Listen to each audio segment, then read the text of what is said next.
Hi everyone, this is going to be a tutorial, well, my own recommendations really on arboreal setups for Avicularia versicolor, which is going to be this one on the left, and these two here are going to be Psalmopeus Cambridgei and a Versicolor Maculata.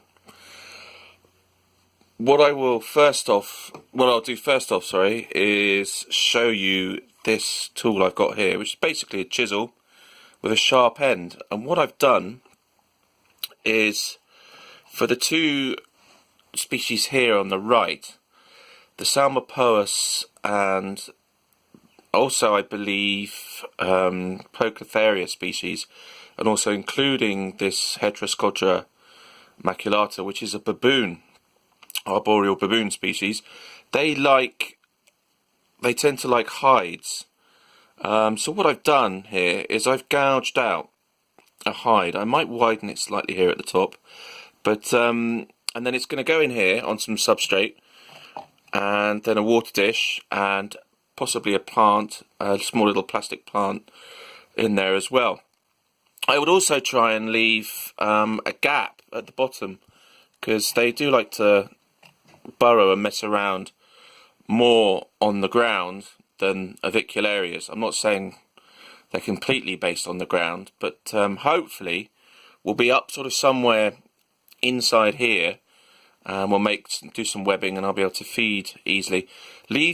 And then all three of these, leave a gap between the top, because it is quite frustrating to have your avicularia web near the top and you have to sort of rip apart the web every time. So bear that in mind. Now for substrate for these two, I'm going to do 70-30 mix. That's 70% cocoa fibre, 30% vermiculite. And I'll just show you the other one I've done here. So basically, as you can see, a little hide. It's going to go in there and hopefully live in there. And cross ventilation and a few holes in the lid. Moving on to the versicolor, I've got more cross ventilation here, and what I'm going to do is just a square bit of cork bark cut to size. It's going to go in this section towards this left hand side, and the water cap over to the right side. You want to keep the water cap away from anything that can basically, what will happen is, or what can happen is, wood or bits of moss can soak up the water from your water bottle cap.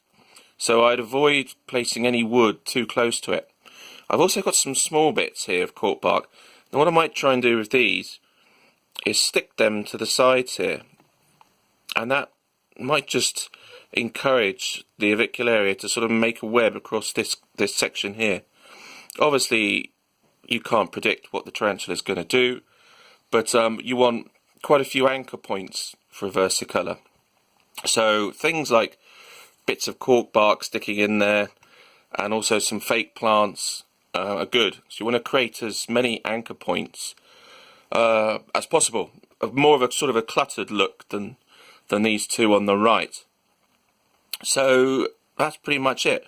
Oh, in terms of the substrate, you don't need to fill the substrate up much at all for an avicularia, and I would use more vermiculite, so say 70% to 30%. Obviously, there's a lot of, there's been quite a bit of discussion about avicularias, but I found so far, my two avicularia amazonicas are doing fine, is don't overwater, but generally as long as you make sure that's filled up, and perhaps give a little bit of a spray on the insides, or occasionally give a little bit of extra water on one part of the substrate.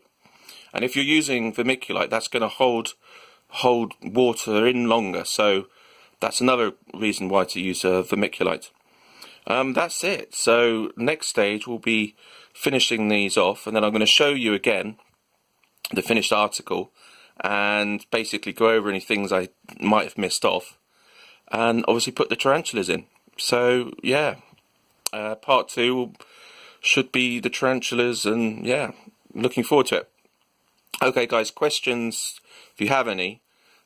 These are quite, I found initially quite tricky, so don't hesitate to ask. I'm not saying I'm a complete master at the moment, I'm still learning, but I think I'm doing alright. So have a lovely week, chaps. Bye.